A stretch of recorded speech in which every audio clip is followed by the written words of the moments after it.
Horror कहानियां थी। अगली मौत किसकी? संजीव अपने दोस्तों राघव और प्रतीक के साथ बियर बार में बैठकर बियर पी रहा था। संजीव आज बहुत खुश लग रहा था।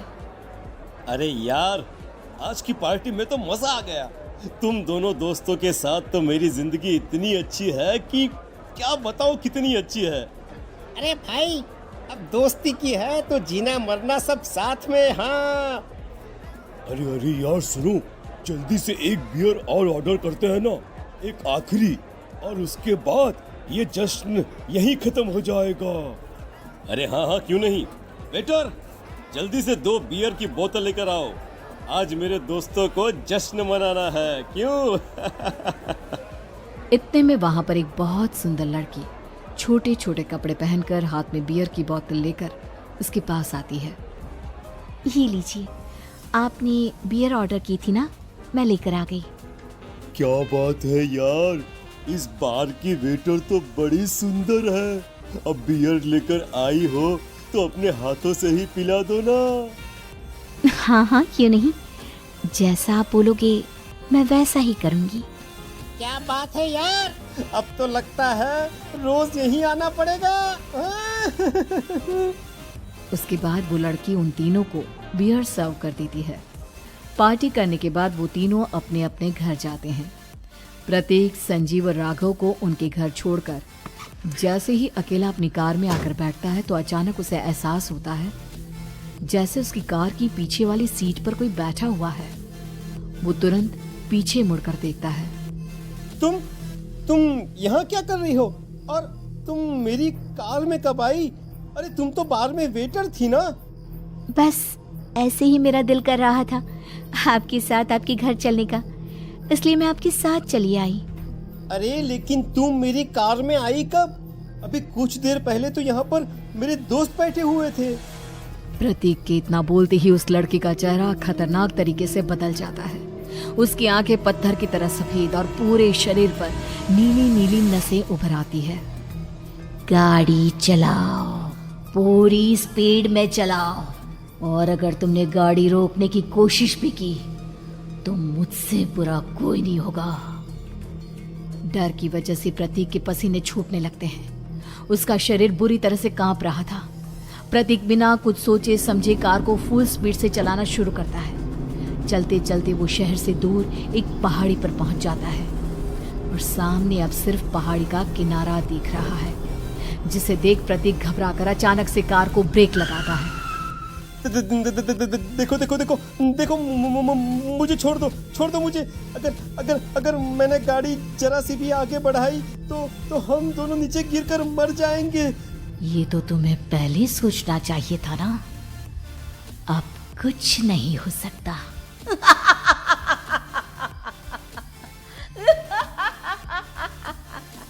छोड़ दो मुझे। नहीं नहीं, प्लीज मुझे छोड़ दो। प्लीज प्लीज मुझे जाने दो, छोड़ दो मुझे। गाड़ी आगे बढ़ाओ। और तभी अचानक से बिना प्रतीक के स्टार्ट किए उनकी कार आगे बढ़ती है और गहरी खाई में गिर जाती है। उसके चीखने की आवाजें चारों तरफ सुनाई देती है।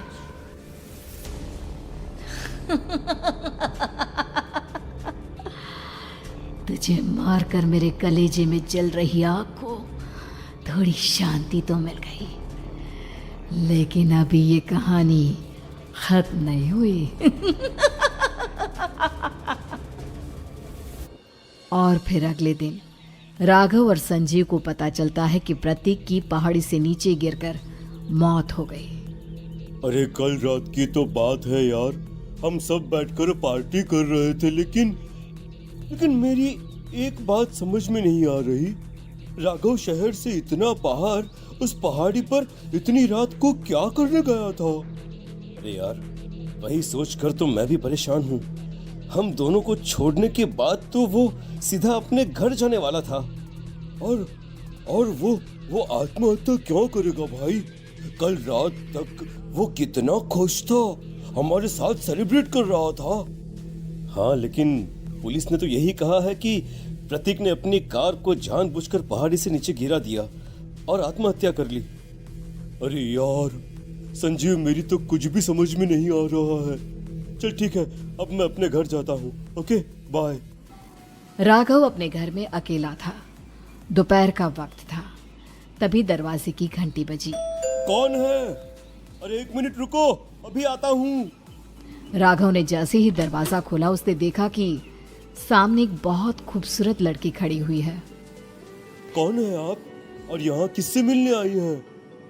देखिए ना, बाहर बारिश शुरू हो गई थी, मेरी गाड़ी खराब हो गई है। आपका घर नजर आया तो सोचा कुछ हेल्प ले लेती हूँ।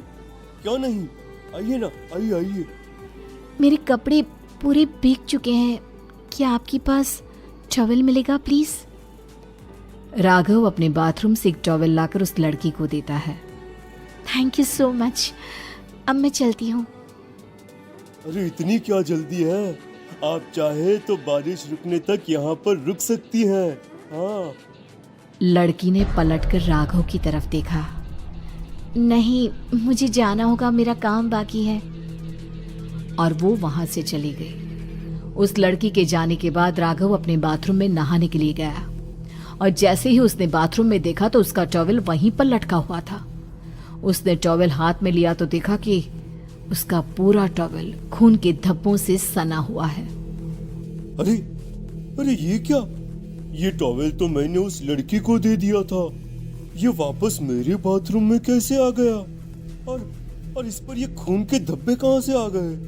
राघव ने आईने में देखा तो उसकी गर्दन पर एक बड़ा सा चाकू का कट लगा हुआ था जिससे खून बह रहा था, जिसे देख राघव के होश उड़ गए। हाँ, अरे ये क्या?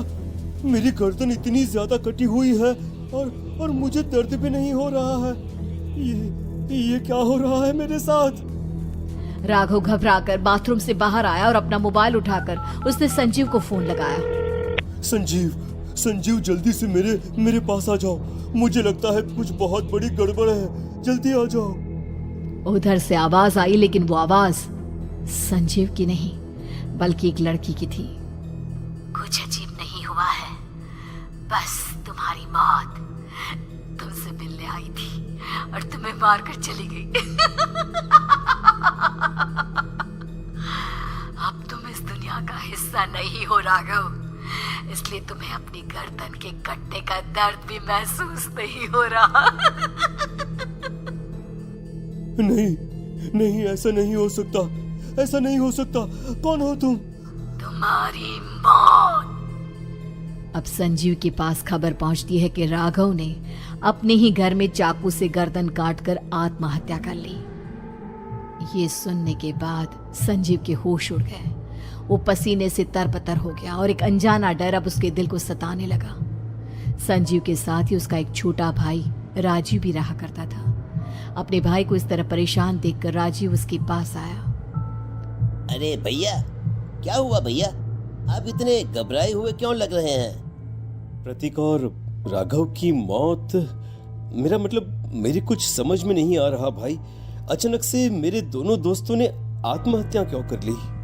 अरे वो तो मेरी भी समझ में नहीं आ रहा है भैया। हाँ, हो सकता है कि कोई परेशानी होगी और इसीलिए उन्होंने ऐसा किया होगा।